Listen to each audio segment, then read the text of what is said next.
Hello, people. Today here, Fanny Anzai interviews again, second time. A pleasure and huge honor to talk to Sargon of Akkad. I'm sorry, Carl Benjamin. And thank you very much for coming again. Oh, no problem. Thanks for having me. And keep going on the conversation on cultural war, political war, and the social judgments, and a little bit. I think what we were talking before we start recording, a little bit more on liberalism, maybe trying to normalize this term and to make people kind of understand where it's freedom and rights start or finish. uh, would you like to give a little bit of your views, your instance on liberalism and how we should make Yeah, our lives in the public and the private sector? yeah, I think that liberalism is in crisis at the moment. I mean, like just before we started recording, your husband pointed out that there's no good example to point to when it comes to liberal democracy now. They're all having significant problems, and you get the rise of sort of illiberal democracies in places like Hungary that are looking at the West and can see the weaknesses that have been revealed because of what I guess I would say the sort of subversion of the left towards the sort of open border policies. And I think it's all sort of built on the idea that rights are not simply negative, because the sort of classical liberal position is that rights are negative, so people don't do things to you, and then you're free to be left alone and lead your life. But the progressive view is that rights are positive, so you can have a right to something. I can have the right to healthcare, but that is philosophically incoherent, because your rights are intrinsic parts of your person. You have the right to speak, you have the right to move, you have the right to be alive, assuming that no one kills you, etc., etc. These are, you may well have to do things to sustain them of your own volition, but it's that's something that other people would have to take away from you, that they don't have any justification for taking away, unless of course you get convicted of a crime, you get executed or something like that. But the sort of positive rights depend on the labor of others. And when you've got rights that depend on the labor of others, either rights aren't universal or they're not intrinsic. And so I think that we've allowed this view of rights to sort of lead us down the big government road of socialism to get to the point where our countries are kind of doing things that they weren't really designed to do. And I think we should have called them entitlements, because as soon as you call them entitlements, which is what they are, I'm perfectly fine with the state having like entitlements. You're entitled to healthcare if you're a citizen and you pay taxes, etc., etc. But and this can work, because then you can have people who, okay, they can live there, but you're not entitled to the things that the citizens get because they're the ones paying for it and you're not necessarily. Or there might be some, you might have to pay for your own treatment or whatever it is, separately. These things could all work, but the universalism of the left is really the problem when it comes to universalizing positive rights, because then you're saying we have to pay for all of these things. And the conservatives are doing this in this country now. We've got open borders, we're getting hundreds, like 600,000 new people in a year. And the conservatives want to build 400,000 new houses for out of government money. So that means tax money by the population who live here, for just what I mean, I don't even know what the rationale is in their heads. We're just going to allow 100,000 people to move here, and then we're going to build them houses at your expense. Why? I mean, either they don't move here, or they figure out their own accommodations. That would be, I would have thought, the classically liberal position. But so yeah, that's basically the point. I think that's it. We've been subverted by the progressives through the redefinition of the term right. And you see it in everyday socialists now. Everything, like Jeremy Corbyn is the worst. Whatever was at the front of his mind at that particular point where he's speaking became a right. People have a right not to be offended. What are you talking about? So yeah, that's why I think that's the root of our problems, I think. Definitely, it is a good discussion. And I think it brings a little bit back the conversation that I wanted to talk to you, that is about the objective moral and morals Mm, in general, because I always point out how I am a libertarian, mm, and how I think to be more towards libertarianism than authoritarianism, it's the right answer, at least in the public sector, and it lays over it lays down on the principles of what are our inherent rights, if there is such a thing. And I think the only problem, what you mentioned, is summarizing it, it's that we gave too much power to the government. The government is there for sure to protect us from being killed, but what is the rights? What is this line of where our rights stop? Because then you see when you start talking, for example, in the United States now, they talk so much about Obamacare or some type of public health. And in Brazil, we already have that. It's an universal plan. So you just need to be in Brazil. You don't even need to be Brazilian. You just need to be inside the territory. Yeah, same as us over here. You can just walk off the plane and go straight into the emergency room if you want. And it's like, right, but we can't afford to keep paying for this. I mean, Yes, if you look at the budgets, they just keep it's going unreal. up. It's a new topic plan. It's imploding itself because it's not sustainable. And we have not been able to pay. That's why we have such a big debt in Brazil. Everybody keeps asking, even inside Brazil or outside of such a rich and big country with so much source and resource. Why are they not doing better? It's like, it's not just corruption that is really bad over there, but also because we have an entire system that is unsustainable by itself. We don't have enough people paying taxes to give money the way we are giving away. Yeah. So and when it comes to health, they start with like, oh, everybody needs to have at least a doctor, to be seen by a doctor and then be treated and have, we need to put the minimum basic procedures in every hospital in small city or whatever. But now we don't actually, then they create other excuses, like 10 years ago, talking about how we would not have doctors enough. And then they brought doctors from Cuba and from other socialist communist countries with the excuse that we need a doctor, and that is why the reason the medicine was not good. But they don't recognize that the problem of the public health is because every time someone coughs or does something different, that becomes another right, and they need that other medicine as basic right. So the list of medicine that we give away, it just increases. The medicine are super expensive when the government is buying. The prices are different than when you buy privately. And the big companies and government are like squeezing to, I don't know, open a tap behind, probably corruption. But yeah, it's problematic. And every time I talk about politics and libertarianism, it's like, it's the idea of, I'm always talking to libertarians across the world. So like in the United States or in UK or Europe in general, I would like to connect these people because like we've mentioned, it's something that never have happened properly. A liberal government, or even say like a true free market capitalism. That is another problem, that when politics and government enter economics, as the way they do in Brazil, in the United States, and they keep blaming capitalism. But the problem is the corporations, is the way, the false capitalism that exists with the corporativism. Is that the right word? Corporativism? Yeah, the corporations? Yeah, corporatism. Yeah, I mean, I'm loath to blame corporations, because really I think they just exist in the environment that we allow them to exist in. There's so many practices that we've inherited from like Thatcher and Reagan that in retrospect possibly we didn't need to do. The commitment, I mean, free trade is good, obviously, but there are times when it's bad, and one of those times when it's bad is when you have a giant communist state that's enslaving 1 billion people and is prepared to make those billion people work for virtually nothing. Because then what you do, you're effectively by proxy sort of each domestic labor market with insanely cheap slave labor.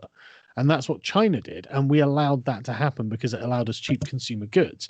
But there's a knock-on effect of that. That means our manufacturing disappears, which means our sort of a reliable ladder out of poverty disappears for large numbers of people in our countries, so we can have cheaper goods. And that wasn't wise.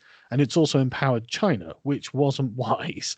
And so but I think that it comes out a little bit of the principles that is like, no, it's not the capitalist that is bad. Is the communists there Yeah, that it's is the bad, communists that are bad. you Yeah, know. yeah, yeah, And yeah, yeah, the absolutely. fun Just thing, let me just oh yes, sure. address that, because that's a good point.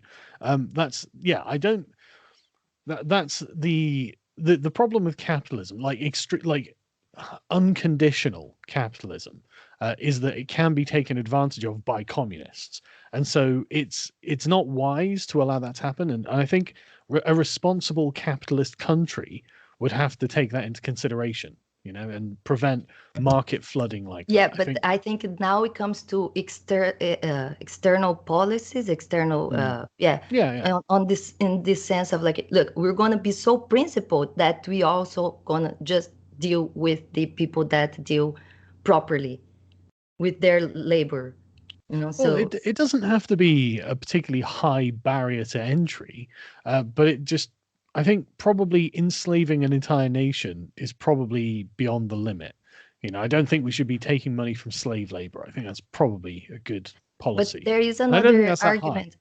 Is I don't know. I think I'm okay with like, because now it comes to United States or whoever gonna that wants to do be under capitalist regime.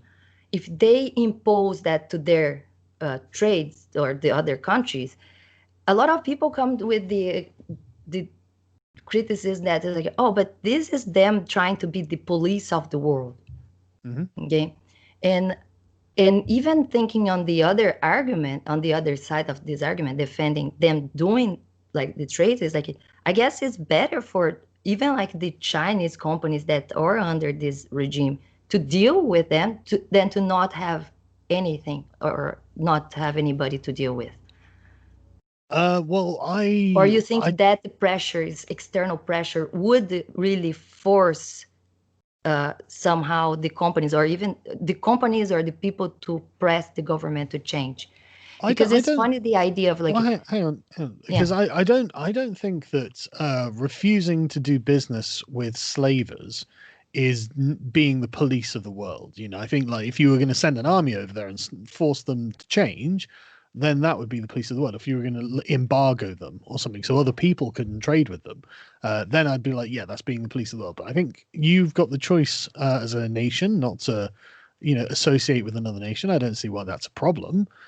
So I don't think that could be considered policing the world. But what was the second part you mentioned there? Sorry. no, I think it's just because like, how far should we do on our external policies to like just not deal with them, or just really go there and change their, Well, I mean, and it depends when how it's time to you. go there? Yeah, it depends how you feel about it, really, doesn't it? I mean, if you're a neocon, you'll say, well, we should go over and change the regime by force.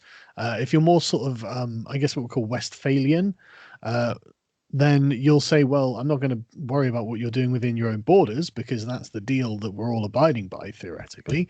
And so I'll just let you carry on, but we're not going to trade with you because of X, Y, or Z policies. Yeah, that's fair. Can I just ask you something? I think, Yeah. can you move more centered to the screen? Because I don't know if you saw, I had trouble with your image the last time, and Oh, I had to yeah. completely take you out of Sorry. the, yeah. Yeah, that's about as far You as were I can not go, I think. you were not centered, and no, it's just like the Skype uh, No, no, uh no. It's because my transfer. camera's slightly offside because I record with it. Um, so it's so I've got some space over here. Um, Yeah, I think they cut more like centered, and that's why I end up like having cut half of the face, and I was like, I don't like the video. End up being just me and not have your image. I'll probably have to fix. But we will have like half of the video have you. It's Never okay. mind. I um, so yeah, I wanted to bring out some books that I received Hmm. from a friend I have here there in UK, Alexander Adams, and he's a big fan of you too. He Oh, is sent it? me this Culture War. Hmm. It was the first book that's really pretty and Hmm. complicated English for me. So it was a lot of learning. Right. He's Okay. an artist, a critic in art, and as a white male, he talks about the issue of being a white man in Mm. arts. He does illustrations and paintings, and really Right. Okay. nice, and talks. not only because of being a white man, but I also because he talks about identity politics. Mm. So culture war is art, Right. identity Okay. politics, and cultural entries. And he just sent me, I just received the second one, that is iconoclasm, identity Mm. politics, and the erasure of history. So he does write essays in a lot of uh, websites. Um, and the books are just about everything we talk. And it was funny because much before the toppling of the statues, he Mm. He brought was the predicting it. cultural. Yeah. Yeah, this is an Yeah. old drawing of his, and yeah, the book is illustrated by him, and he loves your work too. So Oh wow. he told me to Yeah. bring Yeah. it out, Okay. Yeah. so Yeah. you can actually read it and tell Yeah. Yeah. your fans. It's really Yeah. nice in culture. Message me his name afterwards so I can order his book so I can search for it. Because I won't remember by the end of the conversation. It's really nice that right in the first book, really in the beginning, he talks a lot about something. I think it's another part of our conversation, that is the identity politics inside other groups, splitting groups, or sometimes connecting people that don't seem to have much similarities. Like, for example, the Islamofeminism, that is Yeah. something kind of weird, like a kind of like I would say like it's a type of cognitive dissonance, clearly. But how they get together, it's just all about being the feelings of being righteous or to fight some common enemy. And I would like to see what are your ideas and talk a little bit. I think that multiculturalism has got this kind of habit of what I'm going to say racializing things, but that doesn't mean race. It just means turning an identity into a category that has its own defined boundaries, and these create borders. And between these identity sort of territories, um, it tends to want to have remarkable purity of one thing. This is why it doesn't want cultural appropriation. You know, if the majority appropriates a culture, then that culture essentially kind of loses the significance and the magic and the special nature of the thing they're doing. Like Indian headdresses and stuff mean nothing to Westerners, and so they view it as sort of like kind of cultural imperialism when we wear them and stuff like this. Um, and so I think the way they look at it is they'll be their particular sort of segregated area, and then the Muslims particular segregated area, and they expect that never the twain shall meet. Whereas the Muslims don't view life like that at all. They definitely have a universalist view that all mankind should essentially be under the will of Allah and follow the Sharia, and that's because that's what's written in the Quran. So it eventually it's going to come down to a fight. To be honest with you, I expect that the left will win. I think the left will quite easily subvert Islam and create a narrative because Islam being a religion, it's just narrative built. There's a bunch of narrative data points that obviously have no basis in fact whatsoever, like Muhammad splitting the moon or flying up to heaven or whatever it is, on a winged horse. These things obviously didn't happen, but they're a part of the faith, and that's the point. It's all about faith. So I think the left will just create, because they're amazing at manipulating narratives and deconstructing old narratives and building new ones. That's what they do. That's how they get anywhere. They tell stories, and so I think they will just tell a different kind of story about Islam and Muhammad, and brainwash generations of Islamic kids to become progressive feminists and call it Islam. So Is that not good in some sense? uh, Because yeah, we also have talked about how Islam needs to go through the reform. Like, yeah, all the yeah. religions have reformed themselves, and I think Islam is the one that is urgently in need. And it's nice to bring it out because wrapping everything out, Mm. censorship, culture war, and everything. Armin Habab just got banned from Twitter Who for did? blasphemy. Oh, Armin, did he? Yes, He got banned from Twitter for blasphemy. yes. Okay. So Well, the yeah, the the que- 2020 yeah, yeah, censorship. wild. So the question of whether it's good or not depends on your position. If you're a Muslim, what they're going to turn in Islam into isn't going to look a lot like Islam. It's going to be progressivism with Islamic characteristics. Um, if you're a liberal, well, I mean, you're going to have SJW Muslims, And as infuriating as the Islamic preachers and that might be, I actually don't want them telling me to check my privilege, calling me a racist, and demanding I call them by a certain kind of Arabic pronoun.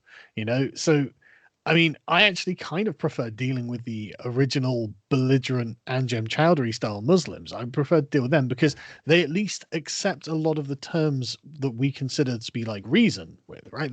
They'll make they don't have very good arguments, but they are informed by Greek philosophy and Greek history, so they do tend to take that on board. But the SJWs reject everything that we do as being white, and so they don't want any accord with us really. So I would rather the entire Islamic world not become a bunch of raging SJWs. Although and I don't think that's necessarily going to change the terrorism angle either, because it's not like the leftists haven't shown us that they're quite willing to engage in terrorism. Who knows? Maybe it makes it worse. Maybe they suddenly find a way of marrying the view of equality with the views of Muhammad and justifying absolutely anything against the capitalist Western crusaders who are oppressing the Muslims around the world. I mean, God only knows what happens, So I don't know if it gets better. I don't know if it's preferable. Yeah. Yeah, no, I think it is interesting. One of the points I think he brings out on this book, it's a little bit on like how they can take like feminists talking about the hijabs, and then from that only single point of, oh yeah, that is feminist to choose whatever you want to do, and to even wear the hijab is feminism. So Islam is feminism. And it's like, yeah, so you guys never thought after that. It's just like you said, it's like they're gonna have to work a lot to make everything make sense. But I think it is more the idea of some type of righteous mentality that thinks they are right for fighting this patriarchy, white man government that it's structured, and like not even look at reality. And it's like, how can you even think that a religion that doesn't recognize woman as a human being, or no, as a human, or it is I think they so recognize them far as human. Just the they're position humans. of women It's is just just like not the inferior. same right. Yeah, it's Yeah, not just not it's the just same inferior. right, Yeah, or no, you're to absolutely right. recognize as the same being, for example. But Yeah. there's so much on thinking on philosophically and epistemology that doesn't work, and these people are just like uh, have this feeling of this myth of fighting some common enemy, and that is justified enough for them. But I think that's why we should be talking about all the issues that are considered too controversial or too sensitive, and we cannot even talk about sometimes, like feminism, and and parallel with how feminists should be definitely fighting problems in Islam or other religions. And just to bring out back Armin, I think he was banned for blasphemy, but not because of Islam, because recently it's more, I think, the sexy Hindu gods Yeah, I that, saw. yeah, I think it was that Yeah, campaign that sexy got him banned. Kali. Yeah. It was quite an amusing campaign, to be honest. There are religious fruitcakes of every religion. I love that. I'm waiting to have the entire. Uh, uh, oops, showed up some screen here. Let me put it aside. So what happened is like I think they are making shirts of Hmm. the sexy Kali and other Yeah. gods, and I'm waiting for those shirts to come out so I can make sexy pictures on the shirts of the sexy gods. Because now, yeah, I think the next taboo, the next uh, conversation or rupture, split on the woke, and even like I have mentioned with Nate a few days ago, how I think the problem with atheism as a group, first because we cannot hurt cats, we just, the only thing we have in common is that we don't believe the same thing. But I think we should have something in common that should be the liberalism, because I believe everybody that left any type of religions was living because believe the religions are intolerant or indoctrinating our kids or doing harm for us to see reality with more scientific and skeptic eyes than to just believe in things and say, and faith, and say, oh, the answer is just God, kills Yeah. completely scientific curiosity and mind and our ways to evolve as humans philosophically and technologically. So, but I see that the problem now that has happened throughout history in atheism is that the community keeps suffering these ruptures. And now the latest one was the woke, the PC Yeah. culture woke, and these LGBTQ communities that infiltrate, or that were already people with those identities inside the groups that became intolerant to people that would not accept saying like, yeah, trans women were not women. And by Yeah. the way, talking about trans and people that are kind of related, Raka is hanging out with with Blair White now. Did you see the last I video? It's so didn't. good. But The that's good. Shane Dawson one is pretty good, but I Yeah. thought was interesting because I actually did not know that Blair White is not. It's like, okay, she calls herself a trans and then has the entire brand over it, and I love her videos. I very admire, follow her, try to always interview her and everything. But I did not know the discussion. Now I'm gonna completely poop on the video. Probably gonna get demonetized because gonna talk about this. The trans people for me were people in transition. So it's like it comes back to that discussion of Caitlyn Jenner, and now I understand why she likes Bruce Jenner or Caitlyn Jenner. Doesn't matter, because I always said like, no, he is a travesti. He is not trans woman. It's not trans woman someone that will eventually cut their penis off and become a woman, and that is why it makes them trans woman. I dread to even I'm think. I don't I'm know. I so don't dare pissed say, that I who learned that knows? Blair White has a penis. Well, I mean, I thought I don't she really want was to judge. transition. I don't know. I honestly don't know what the deal is. I don't know what counts as what anymore. But that's the point, isn't it? Because I was Muddy all the defending her definitions. for being trans and then Yeah. defending her boyfriend, like because I saw videos of people, one video of her saying like, people asking, is Blair White's boyfriend gay? Hmm. And I was like, no, if he likes trans woman, he's not gay, because I guess he never really dated any guy. But if she keeps I don't it know inside, what I exactly don't to know. I'm say. just, I'm just confused. I'm very confused, and sometimes like I'm just more curious. And of course we get confused when it start comes to definitions that we cannot ask for, and that is my problem. It's like we should be able to any epistemological conversation to go through the definitions, but when people say like, oh, you cannot ask this, or you cannot say that, or you cannot enter this type of discussion because you're not the right color or the right sex or Yeah. whatever. So I think your question is a really good one, actually, because the problem that liberalism has is the Enlightenment generally is the question of what we should do. And that's the question that religions tend to answer. This is what you should do. Here's a plan for your life. And liberalism doesn't contain within it that answer. What it does is protects you from the government and protects you from your fellow citizens. And so the question of what you should do is actually left to you. And so atheists find themselves in a bit of a problem, because really an atheist doesn't have a divine plan. Obviously, I'm an atheist. There's no divine plan for me as far as I'm concerned. And so what is it I should be doing with my life? And so you find yourself either falling into sort of like the sort of cult view of the sort of communist, where it's like, right, okay, our mission is to fix the world. We've got to fix the entire world. Let's get on with it, which is a huge and over-ambitious plan and is just not going to come to fruition. You're probably not competent enough to do it Jordan Peterson style, and you'll mess it up. There's a reason that John Locke thought atheism should be illegal, because we would undermine morals. And I mean, looking at the way things are going, I think he might have been right about that. So the question is, where exactly do we get like the should of our lives, or what we I ought to disagree be doing? totally, because I think other people before us have Mm-hmm. answered those questions. For example, I know Sure. you are kind of it's not completely new to you, Ayn Rand and objectivism and Sure. individualism. And I think the answers are totally there. They are not that simple to explain because it's a multi-layered answer.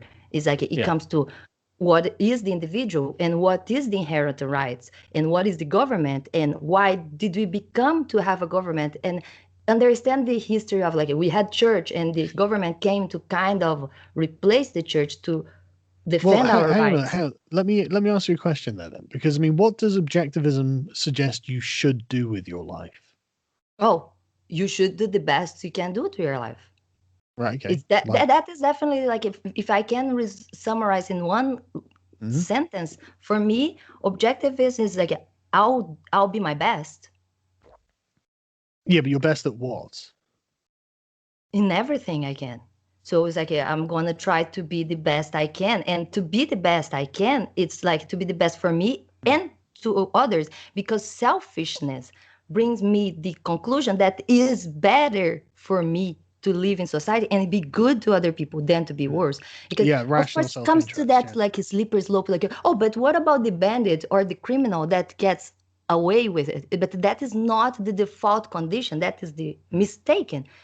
That's why we have the government to punish people that steal and kill people, Yeah. because Yeah. those are the only two principles that you should have, like the individual and his properties, But his what like what his what I body mean and his, is, so the thing about religion yeah. is that it gives direction, right? And it gives No, it's a I good. actually disagree. I think religions give directions, but they give directions that are loose. They say Yeah. like don't kill, but when No, I no, no, say no, you no. can kill, They also so say go forth and multiply. So they say here's it's a mother and a father. Have a bunch of kids. You go to church every day or on Sundays, whatever. You pray before you go to like. There's a regular life pattern that's mapped out by religions. And I'm not saying that I want religion. I'm not no, but I don't religious. think that is, no, I don't think that comes from religion.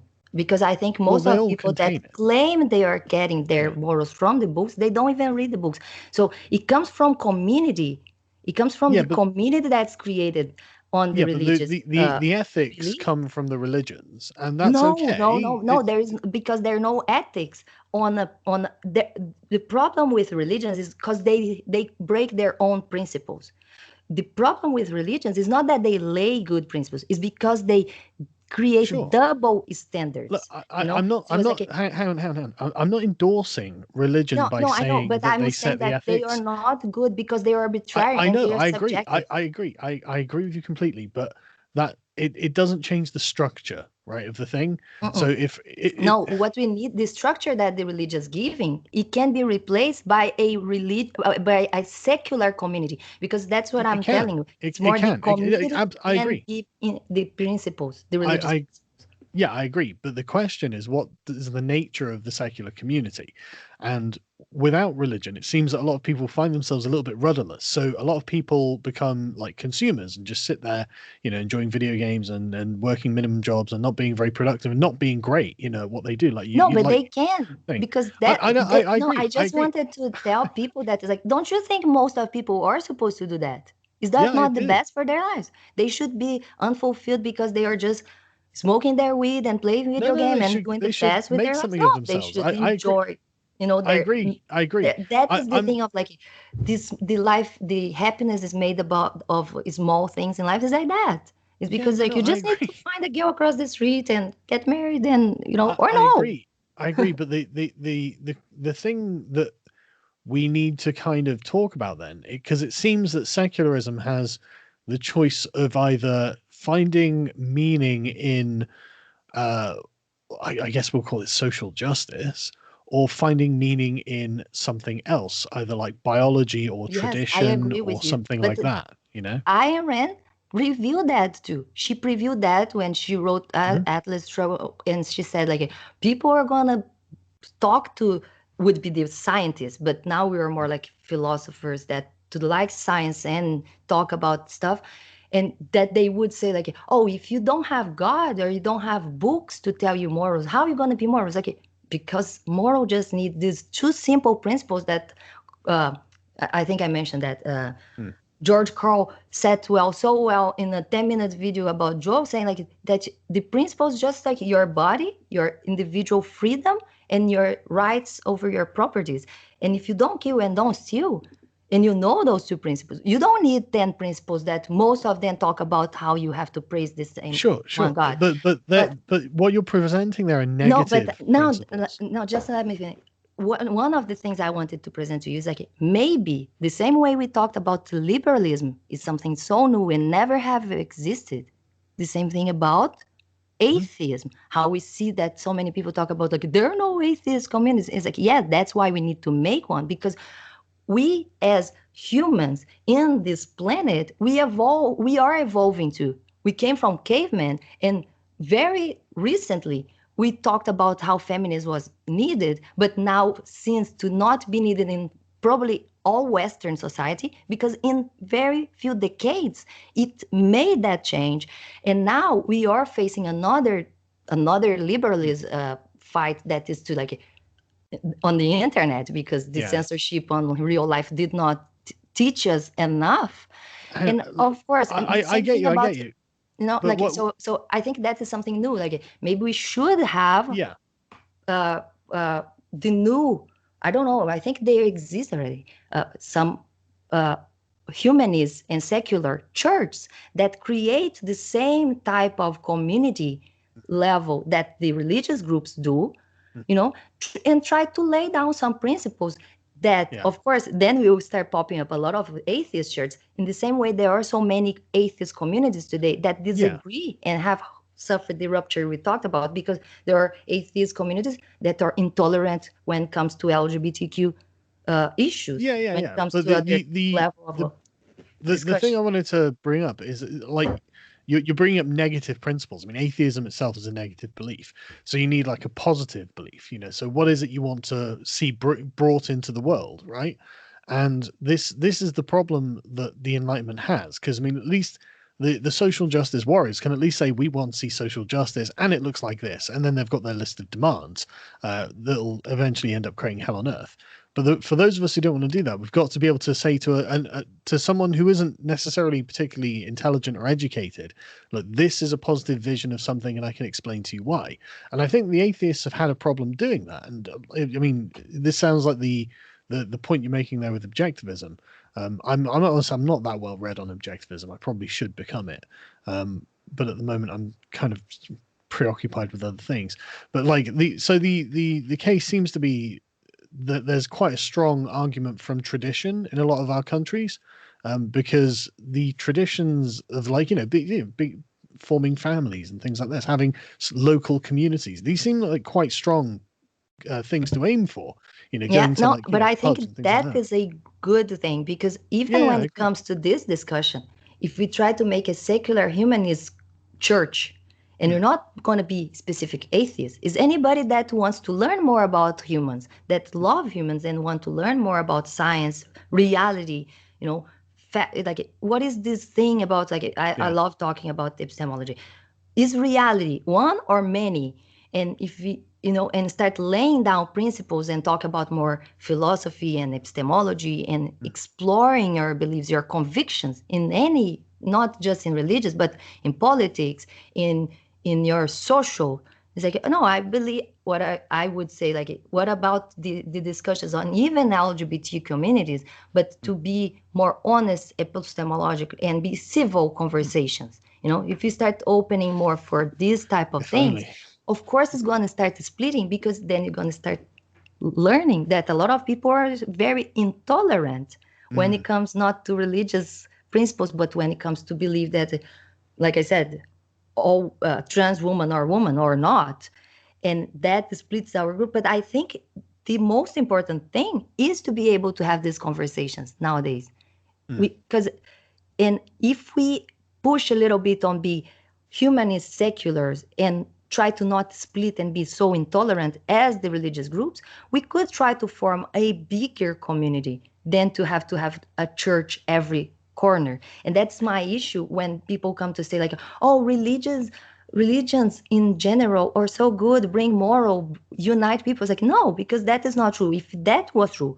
first, if there was only one God or many gods, if there was only one God, I guess everybody would learn things from religions by God giving them the knowledge, and they would probably just meet in the same park, in a common park, and pray together, not need different churches. If many gods were real, I guess they would have showed up at least once or twice to Oh yeah, fight and I don't you know. believe in anything divine or So it's like supernatural. I guess I could even say that I'm a little bit towards to the anti-theism. Or Mm. recently, even I saw something interesting on Twitter yesterday, and I wrote that I guess I just became a atheist, What's that? because the question was, if God shows up to you, is that question about that Stephen Fry has answered so well. But if God showed up to you and made sure that he was the only God, true God, made everything, and you're not hallucinating, you're not drunk, crazy, high, or anything, what would you do? And the possibilities was, would you become an atheist? Would you become a God lover believer? Mhm. Or would you just still an atheist? Mm. And every time I talked about being an atheist before, my position was like, I'm totally open to believe God if God shows up. And that would be the first answer. But yesterday, just writing the answer on, like, trying to think of it was the first time that I was like, wait a minute, I actually would have more of that position of confronting God about how can he be that's this piece of shit, if he does exist. And definitely I probably would not end up becoming just a believer. I would have to have a long seat conversation with this God, you know. And every time I bring and when I brought this to my husband, he's like, oh, but if you have evidence, then you don't have faith. And that is an oxymoron of a question, Mm. because you have to have faith and then you don't believe. You're not Also, believing in. So it's like many. Yeah, sorry. I can't help but feel that God will probably have a good answer. Like if it's God and it really is God, like let's assume that God actually exists and actually comes to you, and you get confrontational and ask your question. I can't help but feel that because of the nature of what we define God to be, he'll be able to give you an answer that satisfies you. So I think we should probably assume that he'll give you a good answer there because he's God. Yeah, in the end, I was like, you know what? I actually don't care if God exists. I guess this is Nah. the atheist, because wow, what a piece of shit God that I don't want to worship if it does exist. Mm.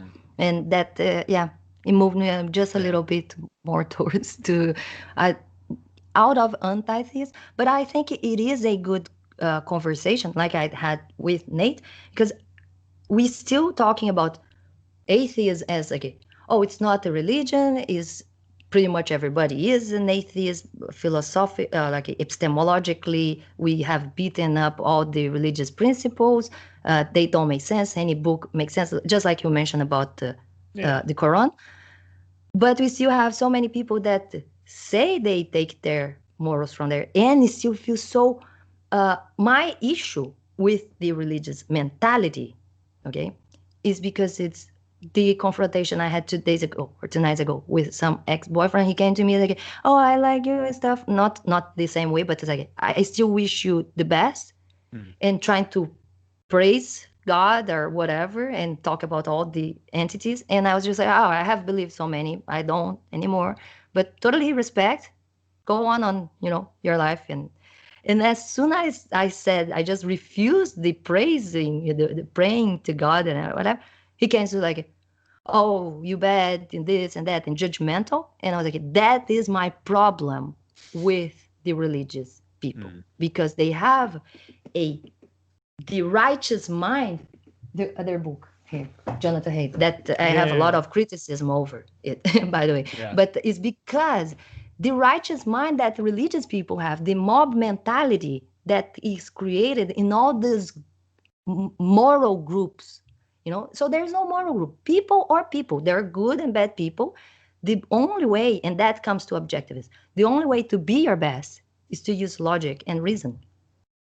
So try to be your best is exercise, eat well, sleep well, be the best for others, or not being good to others will Mm. definitely make them not be good to you. So it's like it is the selfishness of the objectivism that actually makes you be good to other people, in that sense, because living in community, and that comes like a little bit more on the science part of it, is because Mm. we see the pattern of beings in the evolutionary behavior Mm. studies, that all the beings inside their species help each other.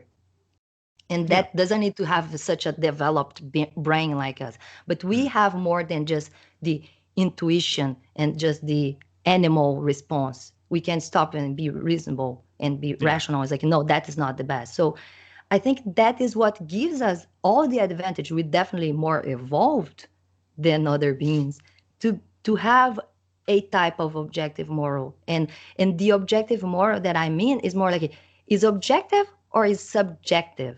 No, it's objective because any being can understand that they don't want to be treated. They don't want to treat other people the way that they would not like to be treated. So it's very similar to Christian morality. No, it's Confucius. It's much before even religion. Well, it's still the same format, isn't it? It doesn't need so many commandments or even a book that But nobody the follows essence or of it reads. is the same. But I think I'm gonna have to go. I'm sorry. Yeah, I know. That's I'm all right. We've been holding you going for way a too much. bit long, and it's Yeah, not that I don't. sorry. Well, I was enjoying the conversation. Don't get me Me wrong. too. But I've got other things I've got to do. As Definitely. always. No, I'm sorry. It's That's not really hard to have a normal life aside this. No, don't worry. It's this is a fun conversation. That's why I went on. I love it. Thank you Yeah. very much for coming. Anytime. People, enjoy. I hope you guys enjoyed this conversation, and go check Sargon of Akkad, Carl Benjamin, and everything we talked about. There's so much. I'll link some stuff and I'll send you some. Can you just send them a message and say whatever you want, how to follow you and support your work? Oh, just follow me on Akkad Daily. It's pretty good, or Sargon on Parler. Pretty good stuff. That's right. Thank you very much. People, I'll stop the recording here and see you next video. Bye.